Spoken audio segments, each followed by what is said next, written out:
What's up, my wizards? It's Dev from SBMTG on the YouTube.com. Down there we like magic. And last time, I asked you which one you'd rather see. The PS Revolution deck for like $10 or $15 or the Mechanized Production deck. And nearly all of you said Mechanized Production already. Dev, what are you waiting for? You've been talking about this deck for a week and a half. Well, since you've been waiting so long on it and you wanted so much, I figured today I would give you a double deck tech, actually.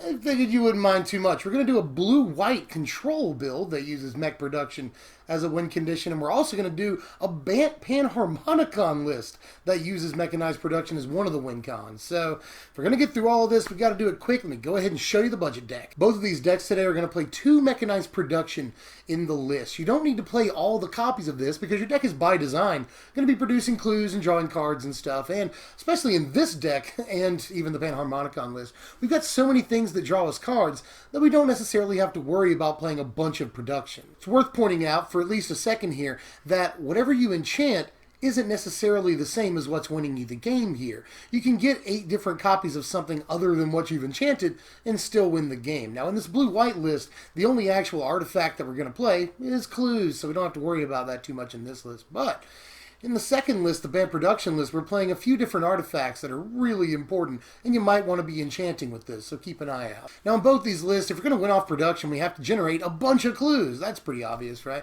And in this deck, I think the best way to do it, considering we're playing a bunch of instants and sorceries, is to play a playset of Trail of Evidence. Now, this is going to generate the most clues for us over time in the course of a game, and it's really, really good in multiples, too, so there's that.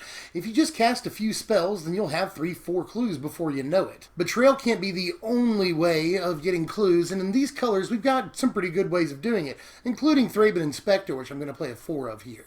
Thraben Inspector is just a good body early on in the game. That's cool. It's basically 3 mana for a 1/2 and draw a card. That's not bad at all, and we just need as many ways of generating clues as we can get in these colors, and I think this is one of the better ways. You know, blue and white both have cards that are like, you know, a creature gets -4, -0 until end of turn and you investigate, or tap a couple of creatures and investigate, or freeze a guy and investigate.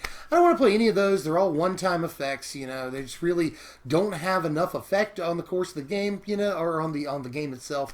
And I just don't think they're worth it. But Thraben Inspector, I definitely think is worth it. It's nice to get a body and a clue at the same time, all for just 1 mana, best rate possible. I'm also going to play 3 Erdwal Illuminator in the deck. It's not so important that I want to play 4, but it is pretty darn important. The thing is, we're looking for some amount of inevitability in our clue production vis-a-vis Trail of Evidence in this deck. So really, Erdwal Illuminator just speeds up that inevitability. It doesn't necessarily provide any more inevitability. You know, as long as we can control the game and we have a trail out, the Mechanized Production will eventually win for us. But against some decks, I do want to speed up that process, and Illuminator is the best way of doing it. Alongside a Trail of Evidence, this can get out of hand pretty quick, because every time you counter a spell or kill a guy, you get 2 clues, and that's just really, really good, I don't have to tell you. Most of the rest of the deck is instants and sorceries in the form of counters and removal, but before I get to those, I do want to tell you about one more thing that could be an alternate win condition for us, and that is just 1 copy of Metallurgic Summonings. Again, we're drawing a bunch of cards in this deck with our clues. We've got a Glimmer of Genius in the deck, so we're drawing a bunch of cards. I feel like we only need to play 1 copy of this, but once we do get it out, it turns all of our counters and removal spells into creatures, so that's pretty stupid good right there. Also worth noting that if we get 8 of these little artifact creature guys out, then we win the game with production too. So just another way of winning outside of clues. That's important. But we can also just attack with creatures to win the game. And if things come to that, then we can always just get all of our removal and counter spells back and form an amazing hand that's going to be really hard for them to deal with. To start the instants and sorceries and such, let's talk about the 4 Glimmer of Genius in the deck, because I just mentioned it a second ago. It's a control deck. We want card advantage. And in this deck, we want to draw into our productions and our Trail of Evidences, the Metallurgic Summonings. So, you know, want a bunch of card draw, and Glimmer of Genius is probably the best way to do that in this format right now. So it definitely gets the playset. As far as our counter magic suite, we're going to play 4 copies of Void Shatter, 2 copies of Confirmed Suspicions, and 2 copies of Horribly Awry. Void Shatter, and you could play Disallow if you had the extra like couple of bucks that it takes to play that card, but I still like Void Shatter against a lot of the things in the format that, you know, where the graveyard matters, especially things like Scrap Trawler that this deck may have a hard time dealing with, you know, against decks that play Liliana and stuff, so they can't just keep recycling their Gearhulk, you know, counter that and get rid of it forever. So that's cool. Confirmed Suspicions is especially very very good with Mechanized Production out. You know, it gets us nearly half of the way there in one shot, and counters important spells later on in the game. So hard counters are good. Confirmed Suspicions is awesome in this deck. And then Horribly Awry, I've seen a lot of people, you know, playing a couple of copies of this in control decks lately, and I think it's probably better now than it's been in a while. You know, it counters Felidar Guardian, so there's that right there. And it also counters things like Winding Constrictor and Rishkar. Spell Queller, a lot of people are playing, counters that when you need it to. There's just a bunch of stuff that this counters. People are trying Tireless Tracker again in a lot of decks, Sylvan Advocate even. With Smuggler's Copter gone. So there's a lot of really important things that this counters right now. Horribly Awry is probably at least worth a couple of copies, and I'd play it over Rebuff right now. While I've got the graphic up, I'll also talk about all of our instant and sorcery speed removal in the deck. First of all, we're going to play 2 Declaration in Stone, 1 Skywhaler Shot, and 2 Fumigate in this deck. Declaration in Stone is just, you know, hard removal. You know, unconditional removal is always very good in Exiles and Ice Claws too. And there's always the odd trick of occasionally being able to, like, exile a Thraben Inspector when we've got 2 on the board and get a couple of clues. So that could happen sometimes in very narrow circumstances where you need a couple of clues very fast to win with mech production. But mostly this is just unconditional removal and is very good for that reason and that reason alone. Skywhaler Shot, though, is instant speed where Declaration in Stone is not, and Shot is pretty good against those green-black counters decks I was just talking about. You know, it takes out Rishkar and Winding Constrictor after they've done that little trick. You know, turn 2 Constrictor, turn 3 Rishkar gives them 2 4-power creatures. Skywhaler Shot can take out either one, and it can take out Verdurous Gearhulk as well. So I think Shot got a little bit better with this, with green-black counters being so good right now. And then Fumigate is probably the best board wipe in the format, dare I say right now. You know, a lot of people like Yahenni's expertise, and I'm one of those people, don't get me wrong, but those green-black counters decks I keep talking about, they get 4 and 5 toughness creatures out very early, very quickly, and very reliably. So, you know, I think that Fumigate is just better against those decks than something like Expertise, which may not even be able to kill those creatures. So I really like Fumigate right now, and it gains us some life to get us back in the game if we need it to. We're also going to play 1 Open the Armory in this list. I like 1 Armory and 2 Production over just playing 3 Production, you know, especially considering we get a clue off of it if we have a Trail of Evidence out. So I like tutors, and I like that interaction, so we're just going to play the 1 Open here. And the last card in this main deck that I want to talk about is the 3 copies of Stasis Snare, which isn't an instant or sorcery, you know, so it's not going to set off Trail, but it is really, really important right now to have instant speed unconditional removal, especially against Felidar Guardian and Saheeli Rai combo. So as long as we're in these colors and we're playing control, I think I definitely want to play at least some Stasis Snare in the main deck. There's 25 lands in both decks today, and this one is pretty much what you'd expect. You know, 4 Port Town, 4 Prairie Stream, islands and plains. That's pretty much all that you need. You can jazz it up in a couple of ways, but I don't see why we would. I mean, especially if we want to keep it relatively budget here. I think this is the way to go, and it's a really reliable mana base too. Here's the sideboard for the first deck. We're going to play 3 Authority of the Consuls against that Felidar Garden Saheeli combo. Shuts it down for only 1 mana. That's cool. 2 Dispel against control decks so we can win counter battles. 4 Negate, also against control, but also against planeswalkers and artifacts, and, you know, Saheeli Rai as well, that combo again. 1 more Horribly Awry against creature-based decks, you know, mostly the counters decks, but there's a bunch of aggro running around too, here and there. Another Stasis Snare to fill out the playset. 1 Sigarda's Aid, just against control decks so that we can get in Mechanized Production at the end of their turn. That's an important thing to do. 2 more Fumigate to fill out the playset, and then 1 Noyan Dar as another win condition against certain decks, especially control, if we can resolve it.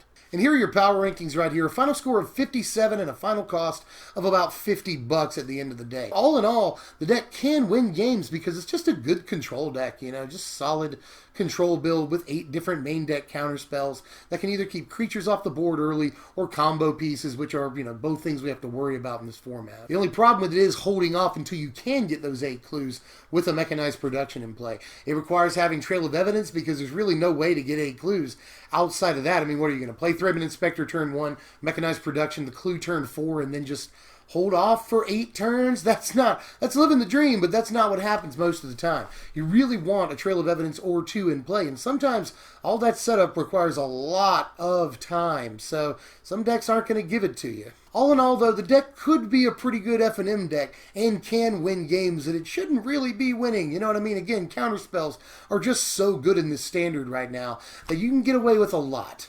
All right, so that's the first deck, $50 budget blue-white control, Mechanized Production Summonings.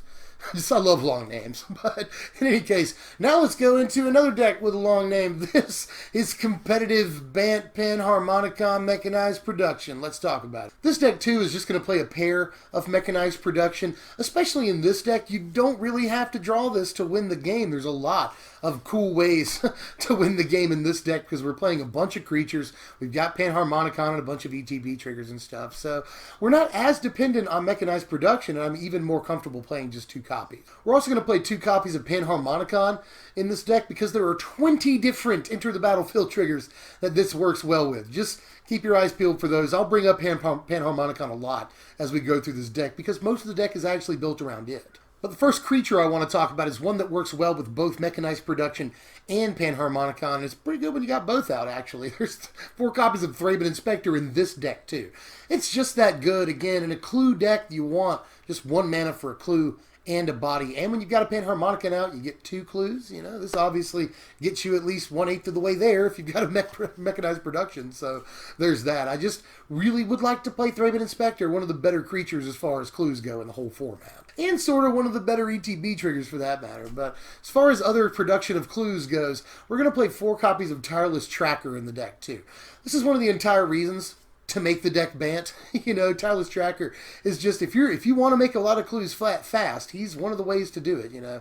He's an extra clue nearly every turn, especially with all the cards that we want to be drawing in this deck. And he can get really, really big and is another win condition unto himself. We got to play like Evolving Wilds in the mana base because we're playing 3 colors. He's really good with that too. Double clue production in 1 turn, so just yes all day with Tireless Tracker. And we're going to play 2 Bygone Bishop to make sure we produce a bunch of clues. There are 24 different creatures in this deck that this works with. And Bygone Bishop is very often going to be the thing that creates a lot of the most clues for us over the course of a game. Note that this has a cast trigger, which is not an ETB trigger, so it won't work with Panharmonicon. And even though it is a non-bow with that card, I still think that it is absolutely worth putting in the deck because, again, there's 24 creatures it works with. Over the course of a game, this can make us 3, 4, even 5 or 6 clues sometimes, and that's going to be a lot towards Mechanized Production winning for us. It's also worth noting that with all the creatures I've talked about so far that create clues for us, they can just, you know, get us farther into our deck. I mean, this is basically a mid-range deck, and drawing cards in a mid-range deck, mid-game refills like that,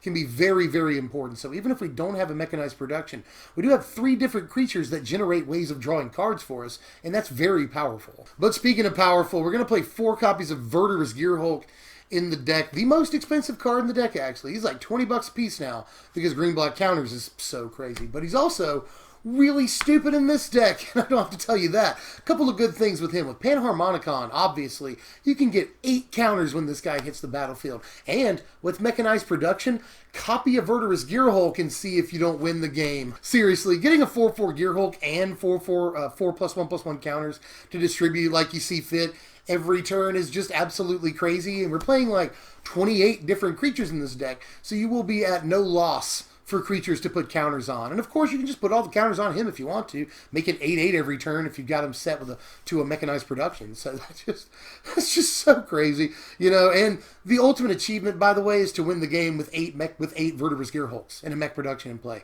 That is the ultimate dream. Haven't actually had it happen yet, but I do want to tick off that achievement on my trophy list. Honestly, Gearhulk is our #1 win condition. You know, we can win off of Mechanized Production. We can win off of just attacking with a bunch of creatures if we don't have a Gearhulk in play. Tireless Tracker can get big enough to win. All those things can happen, but mostly we're looking to just blow the board wide open with a Verdurous Gearhulk and copying it every turn. If they can't answer that, they're going to lose. That's just how it is. To get to Gearhulk a little bit faster and all these expensive cards we're playing, you know, Mechanized Production costs 4. Panharmonicon costs 4. To get to those cards a little bit faster, I'm going to play 4 copies of Servant of the Conduit. And if we have a Panharmonicon, it's worth noting this gives us 4 energy when it comes into play. So it can tap 4 times to ramp us for whatever mana we want. So this really helps fix our mana in this 3-color deck where fixing is a little bit tough to come by. And You know, works with Panharmonicon, ramps us into our big stuff. Definitely want to play this, especially considering we're a little low on, 1 and 2 drops in this deck. We don't have a whole lot of action very early in the game. This is a good way of filling out our curve. So lots of different reasons to play Conduit. 4 creatures. I'm going to play 4 copies of Rogue Refiner in this deck because Rogue Refiner is just awesome. Like, Rogue Refiner is so good. Even if you don't have a Panharmonicon out, this is a 3-mana, 3-power body that draws you a card and gets you a couple extra energy so you can keep, tapping Servant of the Conduit. So, and with the Panharmonicon out, it gets crazy, just a 3-power body that draws you 2 cards for 3 mana. That's just, come on, man. Like, this is just definitely worth playing. I really, really like this guy a lot. And yeah, he doesn't, make clues or whatever. Who cares? Like, he's just so good even on his own that he's definitely worth playing if you're playing blue and green mana in a deck. Seriously, the guy's awesome. I'm going to play 4 Fairgrounds Warden here in the main deck. Especially good with Panharmonicon, again, don't have to tell you that. But also pretty good on his own as just creature removal, Again, we're playing 28 different creatures in this deck, so just having a guy that puts a 2/2 body out and erases a creature from their side of the board can really help us get in for extra damage, So really like Fairgrounds Warden with or without Panharmonicon, but if you do have a harmonica in play, it's just ridiculous. Last creature in the deck, I'm going to play a couple copies of Spell Queller, and even though this does have an ETB trigger, it's obviously not great with Panharmonicon, but it's still just an awesome all-around creature, It can help stop Horribly Awry combo, it can just be a ridiculous, card advantage tempo play in the, early to mid-game or even the late game, so gotta play at least a couple of copies of Spell Queller. I was playing 4 at first, but I'm just not sure about it. It obviously does counter Horribly Awry or Guardian, whichever one you want it to, but they can just kill Spell Queller at some point in the game, and then boom, they've got their combo and they just win. So you really got to be able to protect it for Spell Queller to be very good, and we can only do that after boards. So I'm not going to play all the copies of Spell Queller, but I definitely think it warrants a couple of copies. As far as other cards in the deck, I'm going to play that 1 copy of Prophetic Prism like I was talking about. We need to fix our mana a little bit. It's got an ETB trigger for Panharmonicon, and it's pretty cheeky to, copy this with a Mechanized Production and basically give yourself a one-sided Howling Mine. Just draw an extra card every turn. And if you got a Panharmonicon out, you're drawing 2 extra cards a turn. That's just like, all of that's pretty good. I figured the deck could use at least 1 copy of Prism, but I don't want to go overboard or anything. And finally, last card in the deck, I'm just going to run 2 copies of Confirmed Suspicions against my better judgment. It's still pretty good, though. Later on in the game, this can counter things like, especially if they didn't get their combo on turn 4, this is pretty good against the Healy combo, right there. If we go deep enough into the game, which we clogged the board up pretty well enough to do that against mid-range and stuff, this is just a good late-game hard counter that gets us, again, almost halfway to winning with the Mechanized Production off of clues. So, yes to Confirmed Suspicion. The card is actually better than I thought it would have been. Here's the mana base for this one. Again, 25 lands, and we got to play Evolving Wilds because 3 colors, and it works so well with Tireless Tracker, so it's in the deck. The rest is just all the lands you would imagine. We're not playing like Lumbering Falls. You could jam that in there if you wanted to, or if you don't have your Blossoming Marshes yet, you could do that. But aside from that, pretty cut and dry. I think this is what we want to play, and we may even want to make room for 1 more land. Here's the sideboard for this one, and it's fairly similar to the first sideboard. Dispel is in there. We've got all the Stasis Snares in the sideboard. Authority of the Consuls is in there. Negate and Sigarda's Aid both in there. We're also going to put 1 more copy of Spell Queller in there against certain decks, mid-range decks mostly.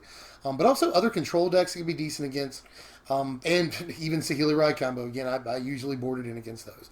And then 2 copies of Cloud Blazer that I'd really, really, really want to be in the main deck, but I can't find spots for it, especially since we're playing, so many 5-drops already. We've got 4 copies of Gearhulk. So, but I do want it in the 75 of any Panharmonicon list somewhere.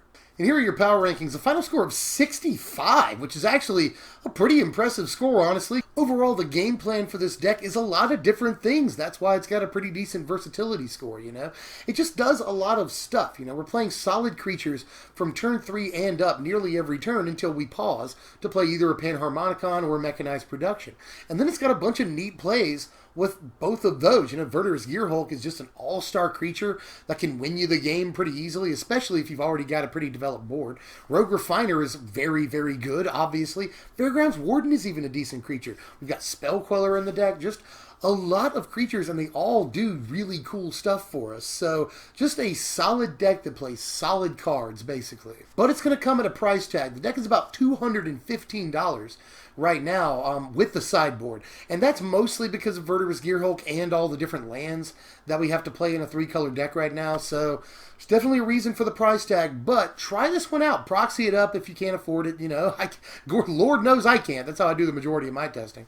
So proxy this one up. Let me know how you feel about it. And if you got the cards or the bucks, build it up, take it to F&M, and let me know how you do. Because I actually have a fair amount of faith in this deck. It's not great against combo game 1, but it shores the game up, game 2 a little bit.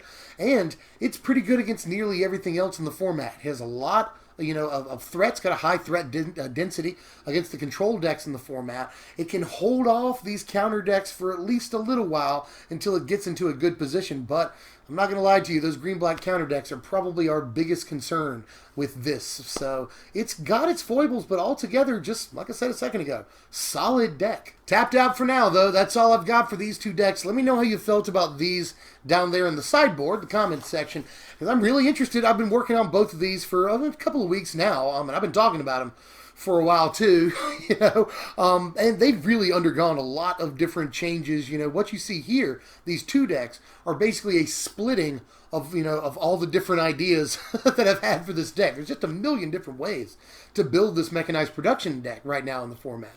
But I do think that Panharmonicon deck is one of the better ways to actually win with it, if that's what you're trying to do. And you should be at least aiming to win a little. Winning is also fun. So, let me know how you felt about these down there in the sideboard. And I'm going to keep it a secret what we're doing next time. So there's some intrigue for you. I'm Deb from SBMTG. If you enjoyed the content, like the content, share it if you want to. That always helps me a lot too. You can sub if you're new. That'd be awesome. You can hit the bell to make sure you get the notifications. And YouTube spiel. That's the end of the video, ladies and gentlemen. Thanks for watching, my wizards.